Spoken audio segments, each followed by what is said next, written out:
Bapak dan Ibu serta kawan-kawan yang menyimak hari ini, kita akan melanjutkan lagi book reading tentang buku Tauhid Al-Mufadal, mengurai tanda kebesaran Allah Subhanahu wa taala, yang disusun atau dituliskan oleh eh, sosok murid dari Imam Ja'far As-Shadiq atas penuturan dari Imam Ja'far As-Shadiq, yaitu muridnya Al-Mufadal bin Umar Al-Ju'fi, seorang murid atau sahabat Imam Ja'far As-Shadiq yang menuliskan penuturan-penuturan dari Imam Ja'far As-Shadiq alaihissalam yang terkait dengan jawaban-jawaban tentang semesta sebagai ciptaan Allah Ta'ala atas pertanyaan-pertanyaan atau keraguan-keraguan yang disampaikan oleh seorang yang zindik, ya.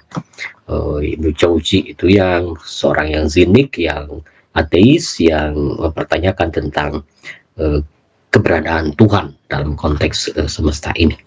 Dan Imam Ja'far Shadiq menjawabnya dengan penuturan kepada um, Mufaddal bin Umar Al-Ju'fi, kemudian menuliskannya dalam satu buku yang kemudian ditulis buku itu berjudul Tauhid Al-Mufaddal. Baiklah, kita akan sampai pada pembicaraan kita terkait dengan roti dan air, pokok kehidupan manusia. Jadi kebutuhan pokok manusia. Gitu. Wahai Mufaddal, ketahuilah bahwa pokok kehidupan manusia adalah roti, makanan pokok, dan air. Perhatikanlah bagaimana ihwal, bagaimana diatur ihwal dalam kedua benda itu, antara roti dan air, antara makanan dan minuman. Keperluan manusia pada air lebih besar daripada kebutuhannya terhadap roti makanan. Hal ini disebabkan kesabarannya terhadap rasa lapar lebih besar daripada kesabarannya terhadap rasa haus. Yang menyebabkan keperluannya pada air lebih besar daripada keperluannya terhadap roti adalah karena ia memerlukan air untuk minum, berwudu, mandi, mencuci pakaian, memberi minum binatang ternak, dan mengairi pertanian. Maka dijadikanlah air itu melimpah, tidak perlu membelinya untuk memudahkan manusia mencari dan memperolehnya, sedangkan roti dijadikan sulit didapat kecuali dengan kecerdikan dan usaha agar manusia bekerja untuk mencegah kesenang-senangan dan kesia-siaan. Kecerdikan dan usaha agar manusia bekerja untuk mencegah kesenangan-kesenangan dan kesia-siaan.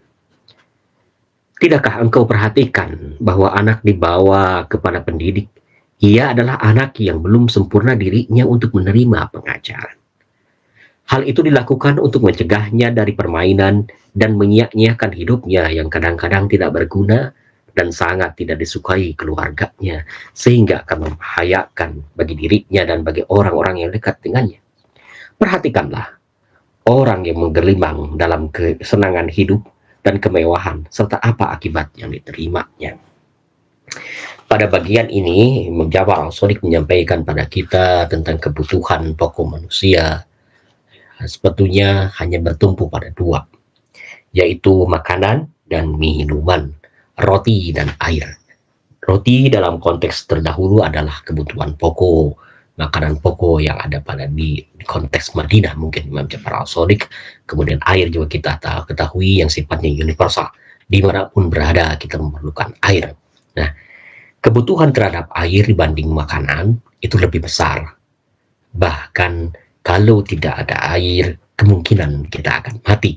Dalam konteks ini, kalau kita kehausan, akan lebih cepat membuat kita mati pada ajal, menjemput ajal, ketimbang kelaparan. Misalkan banyak sekali lah cerita atau misalkan kasus-kasus kelaparan 3 hari tapi masih bisa aktif. Dia akan yang membuat dia lemas adalah faktor dari kekurangan air yang pada dirinya. Bahkan mungkin beberapa persentase yang paling terbesar pada tubuh kita adalah air, dan kita tahu darah kita adalah air gitu. Kalau misalkan kekurangan air, maka akan terjadi sakit, penyakit, dan sebagainya. Kemudian juga ini terkait dengan anak yang pendidikan dan sebagainya. Secara fitrah, anak itu memang berada dalam asuhan orang tua, pendidikan, dan sebagainya. Dari sini kita mengetahui dari buku Imam Jafar As-Shadiq ini bahwa kadang aktivitas anak itu tidak selalu seluruhnya bermanfaat bagi dirinya. Bahkan ada hal-hal yang sangat sia-sia, ada hal yang sifatnya hanya membuang-buang waktu saja. Karena itulah untuk menjadikan mereka lebih bermakna, lebih memberikan pendidikan dan sebagainya, pengajaran, karena orang tua kadang mungkin faktor kedekatan emosi dan sebagainya kadang-kadang tidak bisa memberikan pengajaran pendidikan secara maksimal, secara pendekatan yang lebih menarik, yang lebih mendekat dan sebagainya, karena terlalu mendahulukan mendahulukan aspek emosional, kadang-kadang meledak-ledakan yang keluar. Nah, melalui bantuan orang lain dalam bentuk pendidikan, pengajaran, maka anak itu mungkin bisa dikendalikan. Karena kalau misalkan guru dan sebagainya kan sudah terbiasa dengan anak-anak, terbiasa dengan murid-murid, jadi bisa mengendalikan begitu. Nah, di sini Imam Jafar As-Shadiq menyampaikan terkait pentingnya pendidikan, pengajaran, pentingnya dititipkan anak-anak dalam urusan yang terkait dengan edukasi itu kepada guru, pada lembaga yang dalam hal ini menanamkan tentang kebaikan, menanamkan tentang hal-hal yang diperlukan untuk manusia dalam konteks pemenuhan kebutuhan asupan-asupan ruhaniyah. Kalau tadi roti dan air adalah asupan-asupan yang sifatnya ragawi tubuh kita, pendidikan adalah aspek-aspek ruhaniyah, ruh yang membentuk karakter, yang membentuk cara pandang, persepsi dan sebagainya. Kita akan masuk lagi kepada selanjutnya, berbedanya rupa manusia dan keserupaan dengan binatang. Jadi perbedaan wajah manusia dan keserupaan dengan binatang. Apa yang serupa? Nah, nanti kita akan bacakan lagi di sini. Perhatikanlah mengapa manusia tidak serupa yang satu dengan yang lainnya, seperti serupanya binatang liar, burung, dan sebagainya. Dan kita juga ketahui ada juga manusia yang kembar, ya, yang wajahnya hampir sama. Ya, wajahnya sama, tapi kadang-kadang ada bedanya dikit. Dan di sini disebutkan bahwa tidak serupa. Iya. Engkau lihat kesamaran pada kijang dan burung. Misalnya, masing-masing jenis binatang itu sama sehingga tidak bisa dibedakan antara yang satu dengan yang lainnya. Meskipun berbeda jenis jenis binatang, tapi sama, ada kesamaan. Gitu ya. Tetapi engkau lihat manusia memiliki rupa yang berbeda sehingga hampir tidak ada manusia yang memiliki sifat yang sama. Nah, ini keunikannya manusia itu dengan rupanya yang berbeda dan juga sifat dan karakternya juga kadang-kadang berbeda juga. Sebabnya adalah karena manusia perlu saling mengenal diri mereka ketika melakukan pergaulan di antara mereka. Suatu hal yang tidak terjadi di antara binatang. Nah, ini yang membedakan antara manusia dan binatang. Kalau manusia dengan perbedaan wajah, karakter dan sebagainya itu lita'arufu, ditugaskan untuk saling mengenal, mengetahui siapa hakikat diri kita, hakikat orang lain dan sebagainya, sehingga kita bisa dalam konteks Al-Hujurat Al-Hujurat ayat 13 itu lita'arufu, agar saling mengenal. Dan di sini nanti ada konteks ta'aruf, konteks toleransi dan juga pluralisme. Suatu hal yang tidak terjadi di antara binatang. Maka manusia perlu saling mengenal satu sama lainnya. Tidakkah engkau perhatikan bahwa keserupaan pada burung dan binatang liar tidak menimbulkan masalah sedikit pun? Tidak demikian halnya pada manusia. Kadang-kadang dua orang yang lahir kembar sangat serupa, sehingga menyulitkan bagi manusia dalam melakukan muamalah dengan mereka. Dan akibatnya sering menimbulkan kekeliruan. Nah, ini yang tadi saya sebutkan di awal, bahwa yang kembar itu bisa berbeda, bahkan juga bisa ada kekeliruan kalau bisa interaksi dengan yang di sana ada dua yang kembar itu. Hal ini pun dapat terjadi pada benda-benda lain yang serupa, terutama dalam kesamaan rupa. Maka siapa yang menganugerahi kedalaman ini kepada hamba-hambanya sebagai sesuatu yang hampir tidak mendapat perhatian, hingga mendatangkan manfaat, selain zat yang rahmatnya meliputi segala sesuatu. Kalau engkau melihat gambar manusia tergantung pada dinding, lalu seseorang mengatakan, ini muncul di sini dengan sendirinya tanpa ada yang membuatnya. Akankah engkau menerima hal itu? Bahkan engkau akan mencemoohkannya. Maka mengapa engkau mengingkari pada gambar?